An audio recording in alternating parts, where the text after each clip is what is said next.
आज सकाळी दौंड शहराजवळील बोरावकी नगर येथील HP पेट्रोल पंपाच्या शेजारी असणाऱ्या एका कचरा टाकण्याच्या जागेवरती काही बरण्या, ज्याच्यामध्ये मृतावस्थेतील एक अर्भक आणि इतर 7 ते 8 बरण्या ज्याच्यामध्ये काही शरीराचे अवशेष असे त्या ठिकाणी आम्हाला असल्याबद्दल डायल 112 वरती कॉल आल्यामुळे आमचे पोलीस अधिकारी आणि कर्मचारी त्या ठिकाणी रवाना होऊन त्या ठिकाणी सदर घटनेची पाहणी करून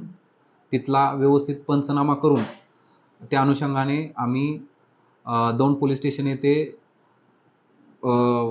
उचित कायद्याच्या उचित कलमानुसार त्या ठिकाणी आम्ही गुन्हा दाखल